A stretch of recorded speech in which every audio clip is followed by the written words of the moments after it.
get just choked up just thinking about how terrifying it was. And so I found myself at the age of 41, like just feeling like a complete failure. And I would lie there and I would think about the lien on the house, and I would think about the bankruptcy that we were facing. And I would think about how much we had fought the night before. And I would think about the fact that I was unemployed. And I would hit the snooze button. I mean, why would you get up when your life is like that? Why would you? In the scheme of life, hitting the snooze button is not that big of a deal. But here's the thing about life. None of us wake up and say, today is the day I destroy my life. What we do is we kind of check out because it feels overwhelming. Or we check out because we're afraid. Or we check out because we start listening to self-doubt. And then we make these teeny tiny decisions all day long. We don't even realize it. Decision to not get up on time, a decision to not eat the right thing, a decision to snap at your kids, a decision to not speak in a meeting, a decision to not look for a job, a decision to not deal with your finances, a decision to not call your parents, like whatever it is. All day long, these tiny decisions that take you so far off track. And then you wake up like I did, and you look at your life and you think, how the hell did I get here? And I was about to turn off the TV, and there on the TV, there was this rocket launching, and I thought, oh my gosh, that is it! I am going to launch myself out of bed like a rocket ship, like NASA, right here, had launched me out of that bed. And I'm going to move so fast that I don't think. I'm going to beat my brain. The next morning, the alarm goes off, and I pretended NASA was there. It's the stupidest story. I literally went 5, 4, 3, 2, 1. I counted out loud, and then I stood up.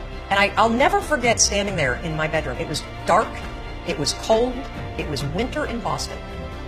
And for the first time in 3 months, I had beaten my habit of hitting the snooze button. I couldn't believe it, and I thought, wait a minute. Counting backwards? That is the dumbest thing I've ever heard in my entire life. Well, the next morning I used it again, and it worked. The next morning I used it again, and it worked. The next morning I used it again, and it worked.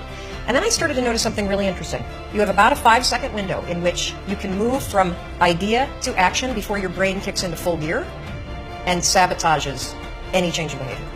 Because remember, your brain is wired to stop you from doing things that are uncomfortable or uncertain or scary. It's your job to learn how to move from those ideas that could change everything into acting on them in the smallest moment. Because I went from getting up on time and waking up on time to shaking up my entire life. Because when you understand the power of a 5-second decision, and you understand that you always have a choice to go from autopilot to decision maker, everything in your life will change. You will be a different negotiator, you will be different in sales, you will be unstoppable in the gym, because you will realize the amount of garbage that you put in the way of your hopes, of your dreams, of your potential, of your confidence, of your courage. Everything comes down to the decisions that you make. We all know what to do. None of us know how to make ourselves do it. So the single most profound use of the 5-second rule is mind control. You can actually use one stupid little trick to push yourself to grab it. I wanted to change my life.